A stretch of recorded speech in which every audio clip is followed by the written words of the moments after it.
la profecía del juicio final. La profecía del juicio final. Y vi un gran trono blanco y al que estaba sentado en él, de delante del cual huyeron la tierra y el cielo, y ningún lugar se encontró para ellos. Y vi a los muertos, grandes y pequeños, de pie ante Dios. Y los libros fueron abiertos, y otro libro fue abierto, el cual es el libro de la vida. Y fueron juzgados los muertos por las cosas que estaban escritas en los libros según sus obras.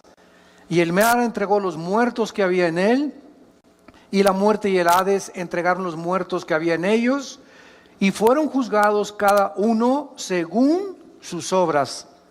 Y la muerte y el Hades fueron lanzados al lago de fuego. Esta es la muerte segunda. Y el que no se halló inscrito en el libro de la vida fue lanzado al lago de fuego.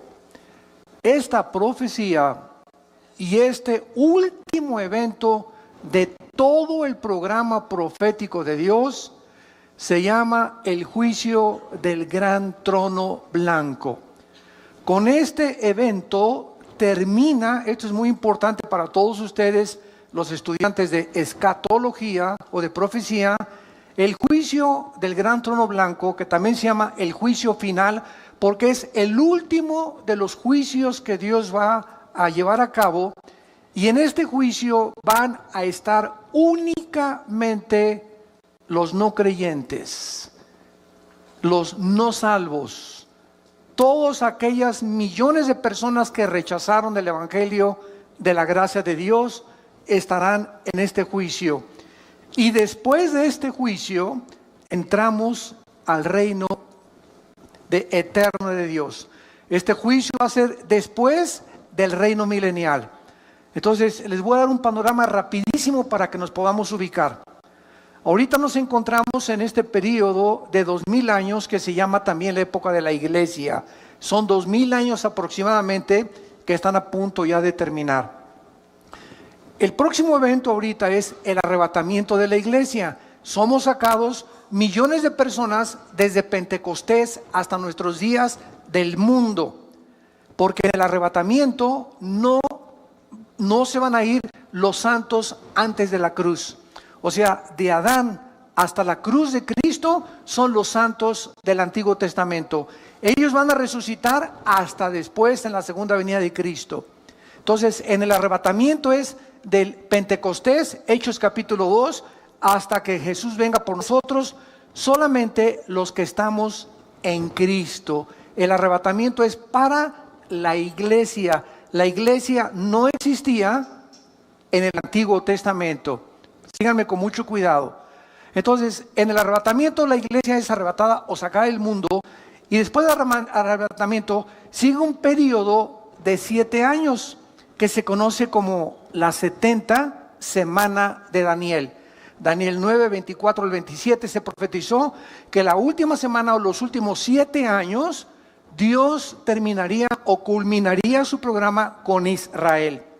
Al terminar la tribulación o los 7 años de la gran tribulación, bajamos con Cristo a establecer el reino milenial de 1000 años. Y cuando terminen los 1000 años, que son casi se llaman las vacaciones del cristiano, es el juicio del gran trono blanco. Y en el gran trono blanco van a resucitar todos los espíritus que se encuentran en el Hades. ¿Qué es el Hades? La prisión interna en el centro de la tierra, donde se encuentran todas las almas, desde Adán hasta nuestros días, que no van a tener la salvación. Y van a resucitar, por eso dice, el Hades entregó sus muertos para presentarse y demostrarles Dios lo burlones que fueron. Porque ahorita existe un espíritu de burla, de comentarios tontos de gente que Dios es esto, que la religión es esto, gente ignorante, que no tiene ni siquiera idea ni la conciencia que el día de mañana vas a morir. Y que el día que tú te mueras, no importa cuánto te burles y cuánto desprecies las palabras de Jesucristo, te enfrentarás al juicio final. Es como cuando Blaise Pascal, el gran físico matemático francés, cristiano, una eminencia todavía en la física, tuvo un debate con un ateo. Y el ateo le dijo a Blaise Pascal: ¿sabes una cosa? Para mí, después de la muerte, no existe nada. No hay ni infierno, ni cielo, ahí se acabó la existencia.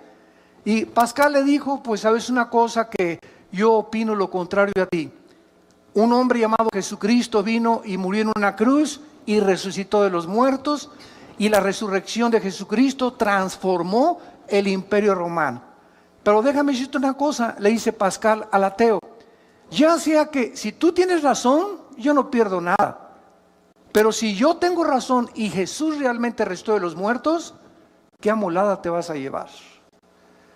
Así que pues de todas maneras, ¿verdad? Si no es cierto, no perdimos nada, pero si es verdad, entonces aquellos que se burlaron y que persiguieron y que despreciaron completamente el mensaje de Jesús, no tendrán oportunidad de arrepentirse por haber vivido vidas tan orgullosas, tan vanas, tan burlonas y tan despreciativas al mensaje de la palabra de Dios. Muy bien, este juicio, como acabamos de mencionar, se llama el juicio del gran trono blanco y es el evento final antes de que entremos a la eternidad. Acabando este juicio, ya estuvimos 1000 años aquí en el mundo, viene el juicio, son lanzados al lago de fuego, y de ahí entra Apocalipsis 21 y Apocalipsis 22, que se llama la eternidad. Todavía en el milenio, o sea, en los 1000 años que vamos a tener aquí con Jesucristo en la tierra, va a haber pecado. Todavía en el milenio va a haber muerte. Dice Isaías 65 que el pecador de 100 años será maldecido. Y vamos a vivir 1000 años, que es el mismo periodo de tiempo que se nos dio antes del diluvio universal. Por ejemplo, Matusalén vivió 969 años, que es la persona que más tiempo se le ha extendido la vida, pero Noé a los 500 años, ¿verdad?, comenzó a tener hijos.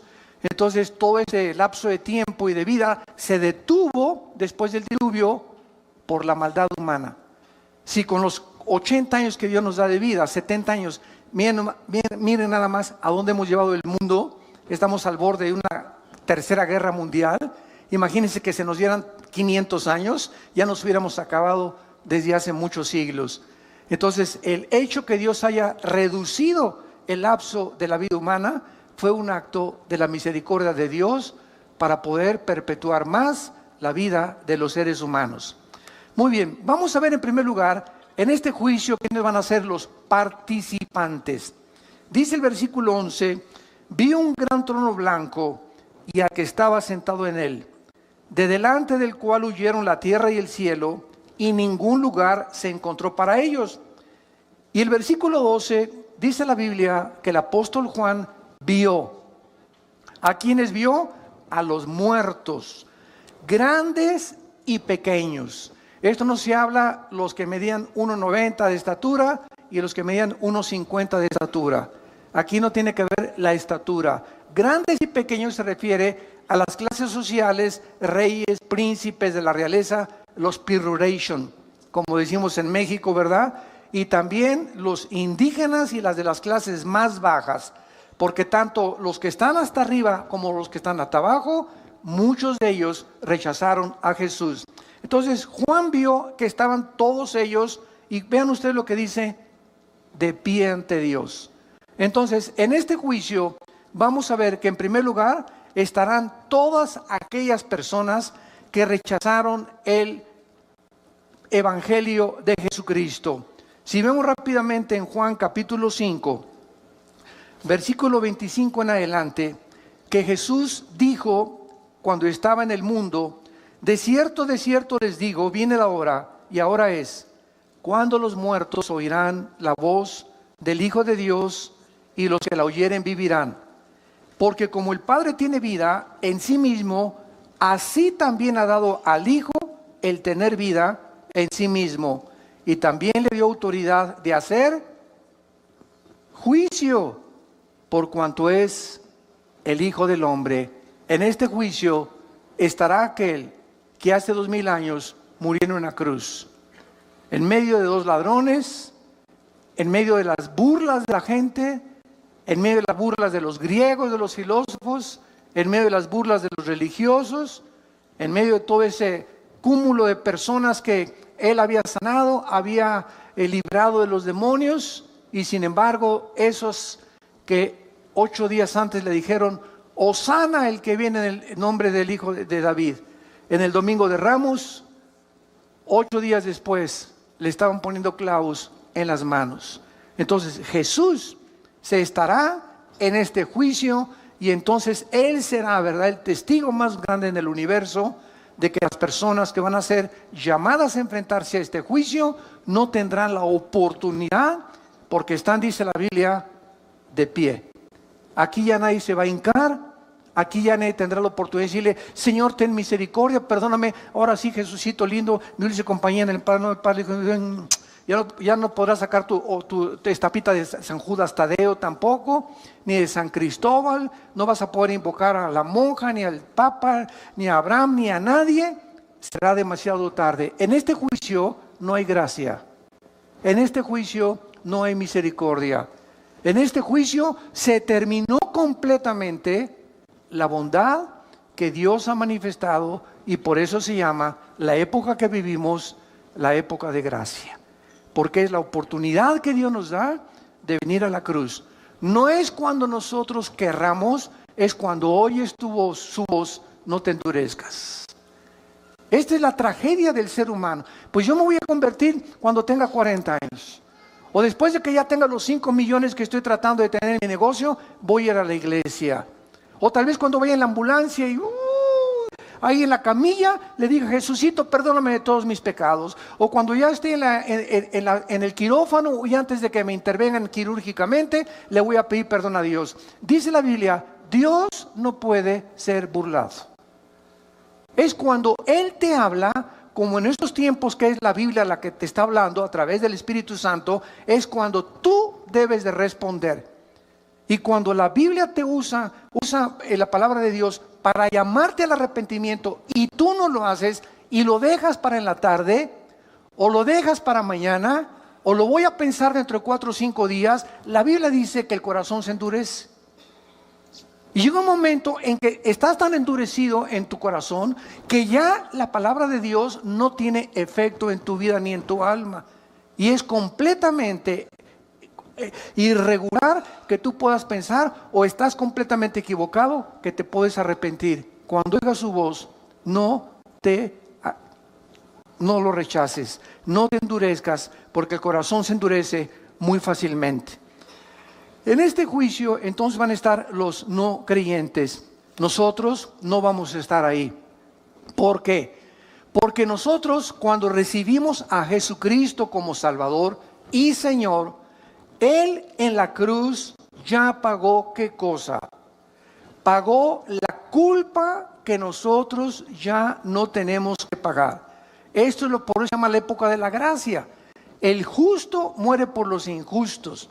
El santo muere por los pecadores. Y en esa cruz Dios quiere demostrarte que de tal manera te ama que a su hijo no lo perdonó.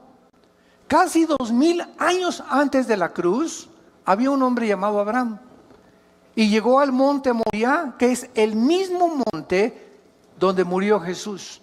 Y Dios le dijo, Abraham, dame a tu hijo Isaac.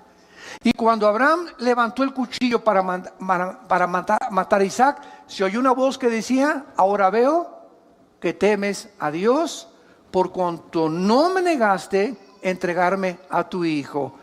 Y 2000 años después de Abraham, cuando Cristo muere por nosotros, podemos nosotros decir ahora veo, Señor, cuánto me amas, porque no negaste entregarme a tu hijo.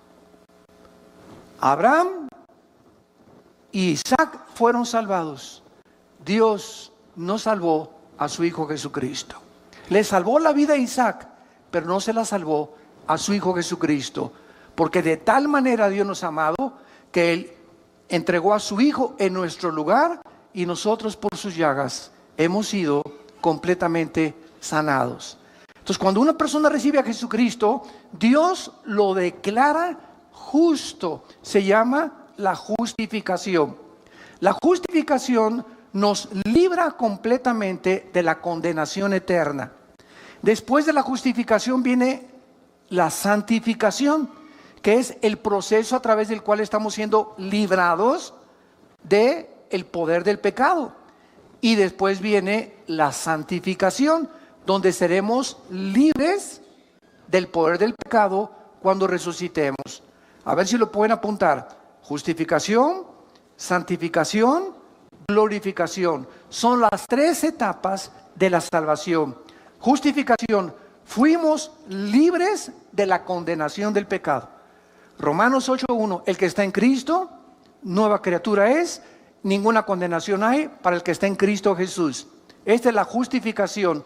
Toda persona que ha recibido a Cristo ha sido justificada, declarada inocente en el tribunal cósmico de Dios. Mientras viene Cristo, estamos siendo librados porque el pecado no fue erradicado de nosotros. Ahí está todavía dentro de nosotros el pecado, pero ya no tenemos la culpa cuando sigue el juicio de pagar por ellos. Estamos siendo ahorita santificados o siendo libres de ese poder que ahora descubrimos y la maldad que hay en nosotros a través de nuestra comunión diaria y de nuestro contacto con la palabra de Dios. Esta es la palabra que se llama santo. Sean santos. Cada día trata de decirle no al pecado, no al pecado, no al pecado. Y mientras más rechaces el pecado en tu vida, más fuerza espiritual tienes dentro de ti y más poder de resistir las tentaciones. Todos aquellos que, pues ya caí otra vez en la tentación de la pornografía, y ya caí en la tentación del adulterio, y ya me acosté con mi novia y con mi novio, y ya otra vez volví a prender el cigarro, y ya me estoy emborrachando otra vez. ¿Por qué esa gente dice, ya volví a caer? Simplemente ve la semana pasada, las 3 semanas anteriores, o el mes antes a que tú has caído, cómo estuvo tu relación con Dios. Dejamos de hacer contacto con la Biblia, dejamos de asistir a la iglesia, dejamos de ir a los estudios bíblicos, comenzamos a debilitarnos interiormente. Y cuando enfrentemos la tentación, no tenemos fuerza para poder decirle, no me acuesto contigo, no me emborracho, no tomo esa droga, etcétera, etcétera, porque no tenemos el poder espiritual que Dios quiere que tengamos. Entonces, estamos siendo librados del poder del pecado y seremos libres hasta el tiempo de la resurrección. Ahora, esto es muy importante también. Cuando recibimos a Jesucristo, somos sellados por el Espíritu Santo. Efesios 1, 13 y 14. ¿Qué es un sello? Es espiritual, una impregnación que nos hace Dios con su Espíritu, que significa que le pertenecemos y que nos cuida. Hace muchos años, cuando yo vivía en un rancho, me acuerdo que nos levantamos a las 5 de la mañana a marcar a los becerros. Entonces, a las 5:30 de la mañana agarramos un fierro calientísimo que lo poníamos ahí a calentar, y agarramos el becerrito o a la ternerita y ¿y qué le poníamos? La doble A, que era el símbolo, ¿verdad?, de la ganadería, o la S o el símbolo que sea. Y en ese momento ese becerrito crece y se hace vaca o se hace toro. Y si se brinca las trancas o se pierde y lo encuentra otro ganadero, ya no tiene por qué decir, ¿verdad?, es mío, porque está sellado, que implica propiedad y además protección. Los ganaderos honestos en aquel tiempo llegaban al rancho y, oiga, pues traía una troca, ¿verdad?, una pick-up, aquí nos encontramos la ternerita o la vaca y veo que trae el sello de su ganadería, y nos los devolvían, o hacíamos lo mismo nosotros cuando se pasaban a nuestro terreno. Entonces, el sello siempre implica protección. Cuando Dios nos sella, los demonios, porque nadie lo puede ver, hay muchos cristianos que no son cristianos. Y solamente los demonios y los ángeles a nuestro alrededor saben quiénes de nosotros somos verdaderamente sellados. Entonces, cuando estamos sellados, Dios nos sella para que los mismos demonios, mientras estoy cerca del Altísimo y habito cerca de sus alas, soy protegido de los demonios, porque los demonios saben quiénes tienen al Espíritu Santo. Entonces, este sello nos guarda y nos protege del mal mientras nos mantengamos en comunión con el Hijo de Dios. Número 2, cuando nacemos de nuevo o cuando recibimos a Cristo, en ese momento somos regenerados por el Espíritu Santo. En otras palabras, nuestra antigua vida es despertada, el foco que tenemos apagado con el cual nacimos, que es el Espíritu, se prende y comenzamos a venir a la Biblia y comienzo a entender la Biblia y algo de la Biblia me comienza a atraer, comienzo a tener hambre de la palabra de Dios porque he nacido espiritualmente. ¿Por qué? Porque he sido regenerado por el Espíritu de Dios. Y en tercer lugar, somos bautizados con el Espíritu Santo. Durante muchos años se estuvo pululando por ahí o propagando que esto yo le considero una herejía, de que, a ver, pásenle aquí los que no han recibido el bautismo del Espíritu Santo. Espérame tantito, la cristiandad no está dividida entre los que tienen el bautismo del Espíritu Santo y los que no tienen el bautismo del Espíritu Santo. Si no tienes el bautismo del Espíritu Santo, no formas parte del cuerpo de Cristo. Y si no formas parte del cuerpo de Cristo, no eres cristiano. Entonces, ¿cómo puedes decirme a mí que recibo a Cristo como un niño cuando nace, pues nació sin páncreas? O le faltan los pulmones. No nacimos incompletos. Dicen Colosenses 2 que estamos completos en Él. 1 Corintios 12:13, por un solo Espíritu fuimos todos bautizados y a todos se nos dio a beber del mismo Espíritu. No hay ningún cristiano que le falte nada. Dice 2 de Pedro capítulo 1, todas las cosas que pertenecen a la vida y a la piedad nos han sido dadas, pasado, pretérito. No nos falta nada más que crecer en la gracia y en el conocimiento de Dios. Entonces no puede haber cristianos que les falta algo. Y lo más grave fue cuando se llegó a enseñar y tienes que hablar en lenguas para dar evidencia que tienes al Espíritu Santo. Eso ya se convirtió en una herejía. ¿Por qué es una herejía? Porque el cristiano no es conocido por los dones, sino por el fruto. Los mormones hablan lenguas, los adventistas hablan lenguas, allí en las tribus de África hablan lenguas. Eso no es evidencia absolutamente de nada. La evidencia de que nosotros somos hijos de Dios es el fruto. Jesús dijo, por el fruto los conoceréis, no por los dones que pueden ser falsificados. Entonces esto es muy importante para que no tomemos 2 o 3 eventos en el libro de los Hechos y armemos una doctrina que porque en el libro de los Hechos unos creyeron y no habían recibido el Espíritu Santo, sea un patrón en el cual todos tienen que seguir. El libro de los Hechos es un libro narrativo, histórico, que cuenta la transición entre el judaísmo y el cristianismo. Y se necesitaban evidencias físicas porque aún no podían los cristianos entender porque las epístolas no habían sido escritas. No había sido escrito Romanos, ni Corintios, ni Efesios, ni Gálatas, ni Colosenses, ni Tito, ni las de Pedro, etcétera, etcétera. Estaban completamente desarmados y desnudos. Entonces, cuando los apóstoles escriben las cartas, las escriben para explicarles las cosas de los hechos y explicarles las doctrinas que recibieron de Cristo, como el apóstol Pablo, que estuvo 15 años en el desierto antes que los apóstoles reconocieran que él era realmente uno de ellos, o un apóstol, o como él se llama a sí mismo, el último de los apóstoles. Esto es muy importante, santos de Dios, porque la iglesia está llena de barbaridades. La iglesia está llena de doctrinas y tradiciones de hombres. Esta cosa de que el bautismo era algo que después de ese cristiano lo tienes que recibir, comenzó en los años 70 del siglo pasado. Hace 40 años, 50 años más o menos. Entonces así se van introduciendo cosas que se acaban aceptando como una verdad. Cuando la Biblia, regresamos a la Biblia y la Biblia nos vuelve otra vez a dar una reforma, una renovación de las cosas realmente como fueron escritas. Entonces, esta es la razón por la cual en el juicio del gran trono blanco los cristianos no vamos a formar parte. Ya fuimos sellados, bautizados, regenerados, y la unción la tenemos dentro de nosotros. Finalmente, ¿qué significa la palabra cristiano?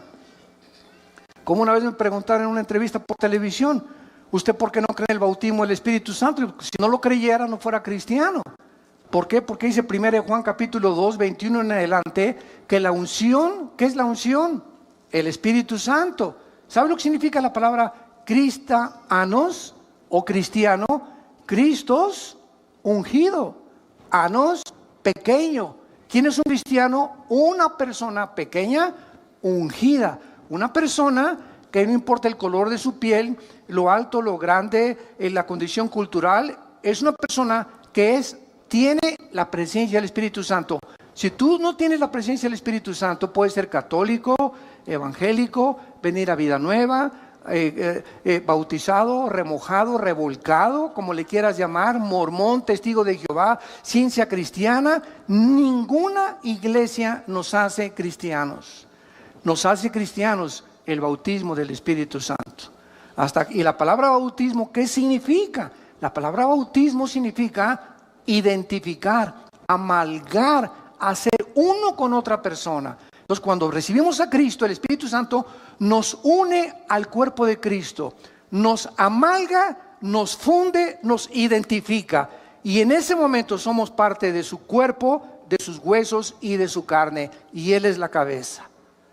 Entonces, esto es el bautismo del Espíritu Santo, la operación mediante la cual el Espíritu Santo nos funde, nos amalgama en el momento de la conversión. No mañana ni horas después, en el momento que le recibo como mi Señor y mi Salvador. Y de ahí en adelante, solo me hace falta crecer en la gracia y el conocimiento de Dios. Estamos completos en Él.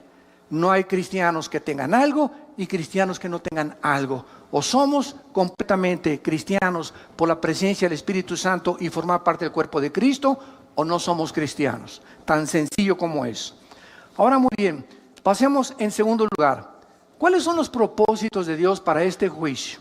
En primer lugar, purgar el pecado del universo. Cuando Jesús termine de juzgar al mundo en su trono blanco, de ahí en adelante, después del trono blanco, vean lo que dice Apocalipsis, el pasaje que tenemos estudiando en el versículo 11 y 2. Vi un gran trono blanco y al que estaba sentado en él, delante del cual huyeron la tierra y el cielo.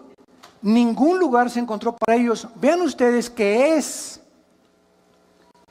en el tiempo de este juicio cuando el cielo y el universo desaparecen para siempre. Los cielos y la nueva tierra no serán hasta después del milenio, después de este juicio. Es precisamente este juicio la culminación del programa profético de Dios. De ahí en adelante, después de este juicio, cielos y nueva tierra, donde ya no existe el pecado. Entonces, esta es la última cosa que hace Dios para purgar el pecado del universo.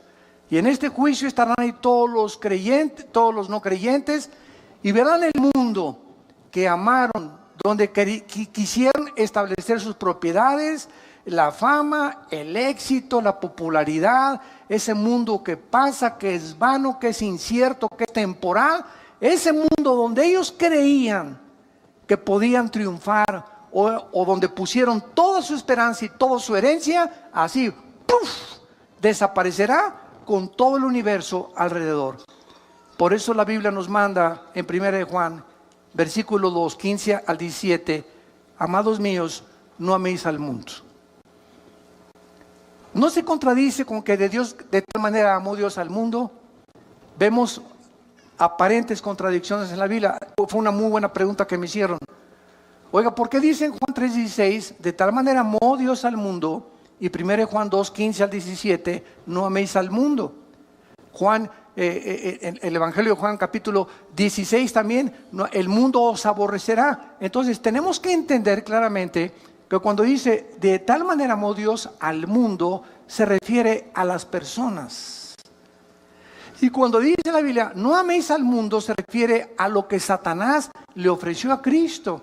En Mateo capítulo 4, te ofrezco el mundo con su gloria, y la fama, y el poder, y el éxito, y el dinero, y todo.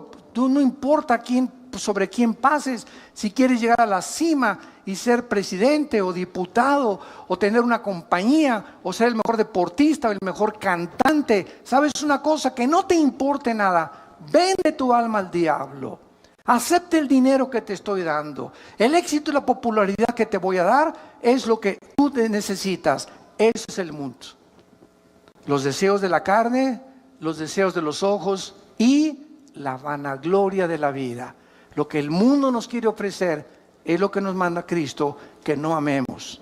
No nos vayamos con la finta. El mundo es como un espejismo que nos promete esto. Sin embargo, cuando es como un regalo, hace mucho oí ese ejemplo, es como un regalo envuelto con muchos moños, y de repente abro el regalo, qué bonito regalo, y le quito los moños y descubro que está vacío. No hay nada ahí. Así es el pecado. Participas del pecado, pruebas del pecado, y cuando lo experimentas el pecado, te das cuenta que no hay nada que te haya podido llenar. Sigues más frustrado, más amargado, más desilusionado, porque ese vacío solo lo puede llenar el Hijo de Dios. La mujer samaritana, la chulis, llevaba 5 maridos. Juan capítulo 4. ¿Y qué estaba buscando esta mujer? No ha cambiado la cultura. Lo que en el siglo XXI siguen buscando artistas y no artistas, etcétera. Miss México, Miss Guerrero, Miss Universo, la señora de por acá, la señora de Polanco, la señora de Tlalnepantla, la señora de La Lerma, la señora de Metepec, la señora de Toluca. Miles de mujeres están buscando y miles de hombres también. ¿Qué cosa? Pues Sancho Panza, tienes panza de Sancho Panza, ya no me satisface, voy a buscar otro hombre. Y voy a buscar otro hombre. Voy a buscar a alguien que me haga feliz. Pues esta señora ya tiene cara de Tonina Jackson, ¿verdad? Pues la voy a cambiar ya. Y voy a buscar a alguien más bonita. Y así hay personas, un divorcio, 2, 3, 4, 5, 6. Esta mujer llevaba 5 divorcios. ¿Por qué? Dice la Biblia que era una mujer inmoral. Era una mujer que quería encontrar en los hombres, a descubrir un hombre que le hiciera feliz. Y Jesús le dijo, puedes seguir con esa misma trayectoria. Casarte con el 6, con el 7, con el 8, y vas a llegar a donde llegó la gran artista de cine de Hollywood, Elizabeth Taylor, que rompió el récord con 9 mariditos, la chulis. 9 maridos, uno tras otro, tras otro. Era tan bonita y tan preciosa esa artista que a ningún hombre con el cual se casó creyó que lo merecía. No, yo merezco mejor otro príncipe, yo merezco un rey, yo merezco estas cosas. Sé con artistas, con escritores, etcétera, etcétera. Y murió, ¿verdad?, en la soledad con otra gran artista, Marilyn Monroe. Otra artista de Hollywood también, ¿verdad? Buscando en la fama y todo, la encuentran en su cama, suicidada por una sobredosis de drogas. Y así podríamos continuar de tanta gente que cree que en los hombres, en las mujeres, en el sexo, en el dinero, en el éxito, en la fama, en la popularidad, se encuentra el propósito y la razón por la cual Dios nos creó al mundo. Todas estas cosas le dijo Dios a la mujer samaritana: de esa agua vuelve a beber y volverás a tener sed. Mas el agua que yo te ofrezco será una fuente de agua viva que salte para vida eterna. Solo Jesús, lo que Él nos ofrece, verdaderamente nos va a satisfacer y nos va a llenar. Mientras tú no estás a Jesús, estás abriendo pozos con agua podrida, con agua echada a perder. Del pozo que tú quieras sacar el agua, nunca va a satisfacer lo que solo Jesús nos puede dar. En segundo lugar, este juicio no solamente es para purgar el pecado y desaparecer el universo y el mundo y la creación del todo, sino también para vindicar, en segundo lugar, la justicia de Dios. Puesto que los juicios de Dios jamás son arbitrarios ni injustos, las personas que están en este juicio, vean ustedes el versículo 12 de Apocalipsis 20, serán juzgadas por las cosas que estaban escritas según sus obras. Qué interesante. es esta declaración. Qué paradójico. No somos salvados por las obras, ¿de acuerdo? Dice Efesios 2, 6 y 7, y 8 y 9, que no fuimos salvados por las obras, sino por la fe. Y es un don de Dios.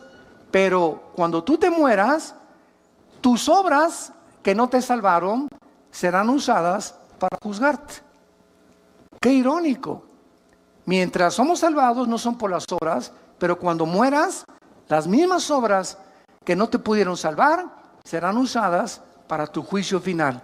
Y entonces todo lo que hiciste, y ahí podrá, ¿verdad?, llegar una persona y decirle: oiga, oye, Jesucito lindo, pero fui bueno con mi esposa de vez en cuando, y en Navidad le regalé dulce a los niños. Y entonces Jesús le va a decir lo que le dice el juez a un asesino: a ver, pitirijas, pásale para adelante, tiene 50 años de prisión. Y le contesta el pitirijas al juez: oiga, señor juez, pero también soy buen esposo y le di dulce a los niños y construí 3 asilos. Y el juez le contesta: pitirijas, pero no estás siendo juzgado por eso, estás siendo juzgado por el crimen que cometiste.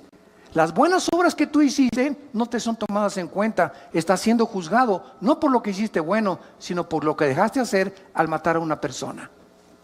Entonces nadie podrá en aquel tiempo con Dios decirle: es que hice un convento para las monjitas, acuérdate de eso, Jesús. Allá en Coyoacán tuve un convento para las monjitas y me vestí de Santa Claus en diciembre para regalarles a los niños. No vas a ser juzgado por eso, vas a ser juzgado por los pecados que van a estar en el libro de las obras escritas desde que tú naciste. Y no habrá nada, absolutamente ningún abogado, por más dinero que hubieras tenido, que te pueda absolver. Y en tercer lugar, esto es lo más importante, este juicio tendrá como propósito determinar el castigo de cada quien. No crean que todos van a irse, ¿verdad?, al infierno, y todos van a purgar el mismo castigo y el mismo dolor y las mismas torturas y los mismos sufrimientos, de ninguna manera. Veamos en Mateo capítulo 11. ¿De qué forma no es verdad que todos en el infierno o en el lago de fuego van a sufrir igual? De ninguna manera. Hay muchísimas evidencias, como lo vamos a leer, que las personas serán juzgadas en base al conocimiento que tenían y a las oportunidades que tuvieron mientras estaban vivos para arrepentirse y recibir a Cristo. Antes de leer Mateo 11, por ejemplo, ¿qué de las personas musulmanes o hindúes? Y esta pregunta siempre me la han hecho en los debates. ¿Qué de las personas, oiga, que nunca oyeron hablar de Cristo? Mi tío fue hindú, mi tío fue budista, mi tío fue por allá en una isla, y hay millones de personas, y esto es una realidad, no lo podemos negar. Todavía hay millones de personas en el mundo que nunca han oído hablar de Cristo. ¿Cómo las va a juzgar Dios? Es una muy buena pregunta, y la Biblia nos da la respuesta. Pero lo vamos a ver después en Romanos 2. Veamos ahorita aquí en Mateo 11 y ahorita contestamos esa pregunta. Versículo 20. Mateo 11, versículo 20. Entonces, habla de Jesús, comenzó a reconvenir a las ciudades en las cuales había hecho muchos de sus milagros, porque no se habían arrepentido, diciendo, vean, ciudades donde vieron milagros y no se arrepintieron. ¡Ay de ti, Corazín! ¡Ay de ti, Betsaida! Porque si en Tiro y en Sidón se hubieran hecho los milagros que han sido hechos en vosotros, tiempo ha que se hubieran arrepentido en Sicilio y en ceniza. Por tanto, les digo que ¿cuándo es ese día del juicio? El que estamos estudiando del gran trono blanco en Apocalipsis 20, del 11 al 15. En el día del juicio será, ¿qué cosa? Más tolerable el castigo para Tiro y para Sidón que para ustedes. Jesús les dice a 2 ciudades, Tiro y Sidón serán castigadas menos en el día del juicio. ¿Por qué? Porque en Tiro y Sidón no hice los milagros que hice con ustedes. Mientras más milagros veas y mientras más oigas y más te endurezcas, más grande será tu castigo. Y tú, Capernaum, versículo 23, que eres levantada hasta el cielo, hasta el Hades serás abatida. Porque si en Sodoma se hubieran hecho los milagros que han sido hechos en ti, habían permanecido hasta el día de hoy. Por tanto, les digo que otra vez, ¿cuándo? En el día del juicio será más tolerable el castigo para la tierra de Sodoma que para ti. Es increíble lo que Jesús declara en este pasaje.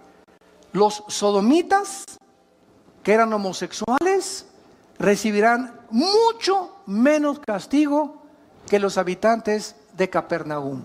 ¿Por qué? Porque los sodomitas nunca vieron a Jesús.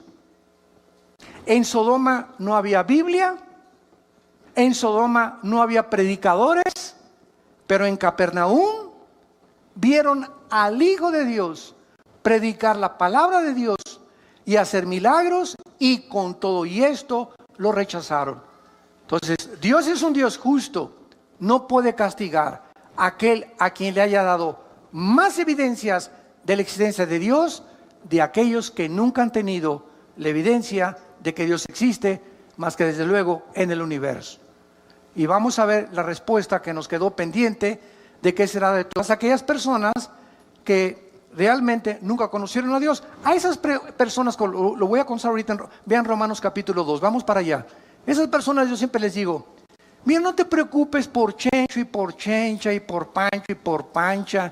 ¿Y qué de mi mamá? ¿Y qué de mi papá que era católico? ¿Y qué de mi abuelita que nunca iba? ¿Se van a ir al infierno? ¿Sabes una cosa? Preocúpate por ti. Preocúpate por tu condición, no te preocupes por los demás. Dios es un Dios justo y sabio. Él no va a juzgar ni a castigar a nadie que no lo merezca. Preocupémonos por la condición de nosotros. En Romanos capítulo 2 el apóstol Pablo, de una forma magistral, describe claramente esta incógnita que existe y que la Biblia nos revela. Versículo 12 en adelante. Porque todos los que sin ley han pecado, sin ley también perecerán. Y todos los que bajo la ley han pecado, por la ley serán juzgados. Porque no son los oidores de la ley los justos ante Dios, sino los hacedores de la ley serán justificados.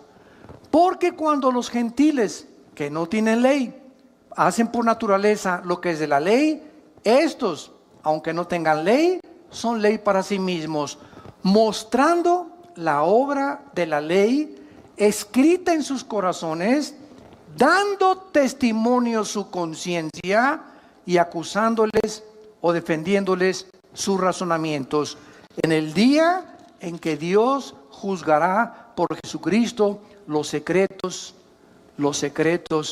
de los hombres. Vean lo que acaba Pablo de explicarnos.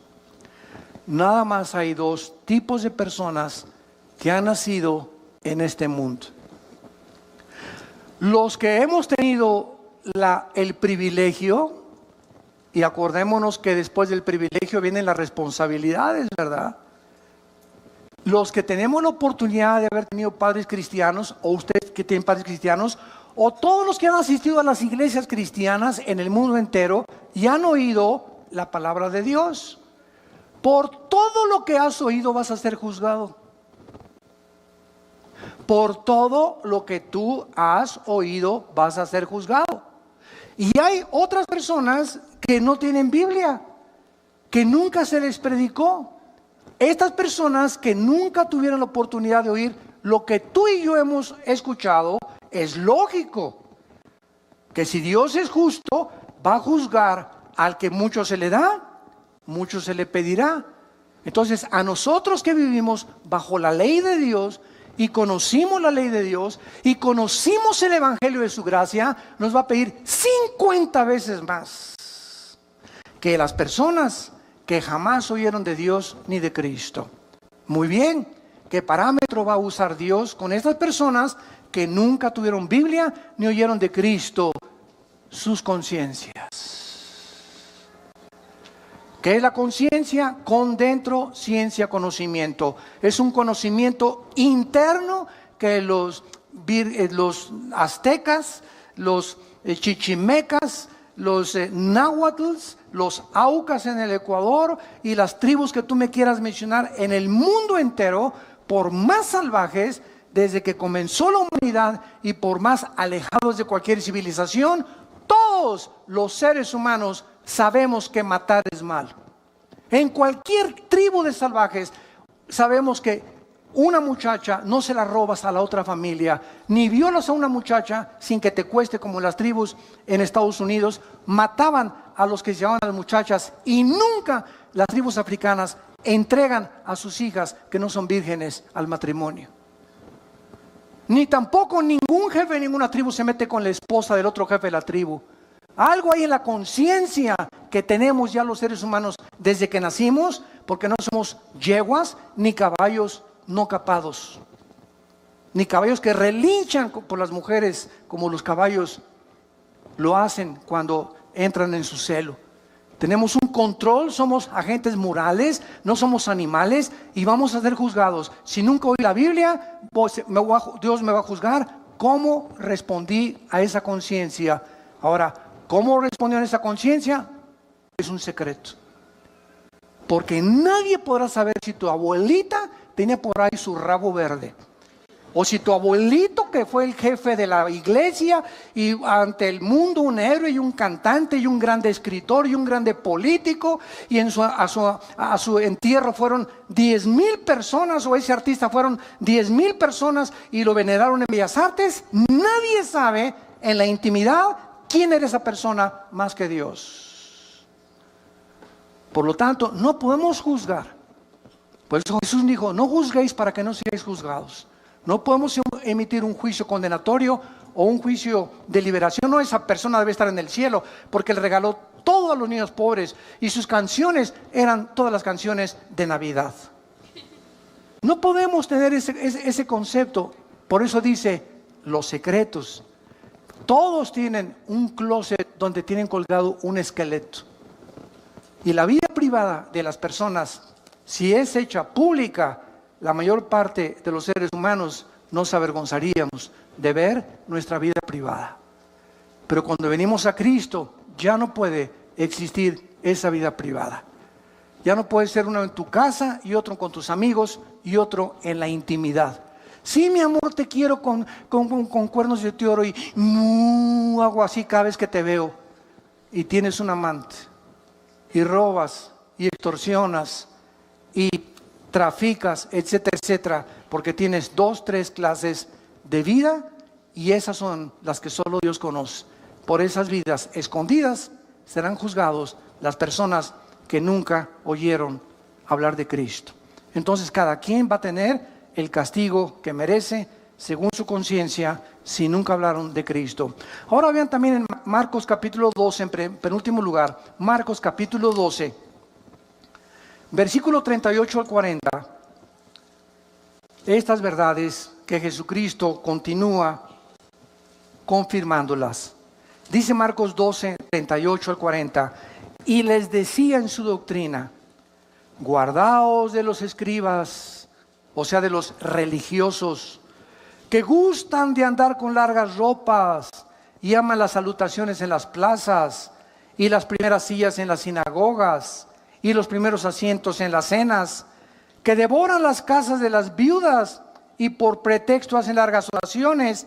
Estos recibirán mayor juicio, mayor condenación. Todos aquellos que se autonombraron líderes religiosos, no importa de qué religión haya sido, y que se hayan autonombrado, puesto para dirigir a las personas, y hayan explotado a sus semejantes, y se hayan aprovechado de sus semejantes, lo mismo que políticos que toman un puesto político. ¿Para qué? para ayudar al pueblo, para sacar al pueblo, para levantar esa ciudad, para mejorar esa ciudad, para levantar esa república, para esa nación. Y al contrario de esto, exploten y roben y se apropien de aquello que es del pueblo, recibirán mayor condenación. Más grande será su juicio por el grande privilegio que Dios les permitió tener al sentarse como jueces, diputados, líderes religiosos, dictadores, presidentes de naciones. Esas personas van a ser las más grandes condenadas. Entonces nos damos cuenta que en este juicio, vamos a ver tus obras. Te puse de presidente, cantante, te di dinero. ¿Qué hiciste con el dinero que te di? ¿Qué hiciste con la belleza que te di? ¿Qué hiciste con los dones musicales que te di? Todo saldrá a la luz. Lo que hiciste y lo que dejaste de hacer. Todas las obras serán juzgadas por aquel que conoce las intenciones y los pensamientos de nuestros corazones. No habrá nadie que se escape, ni Dios no podrá juzgar a nadie que no lo merezca. Oremos. Padre, te damos gracias en esta mañana por tu palabra.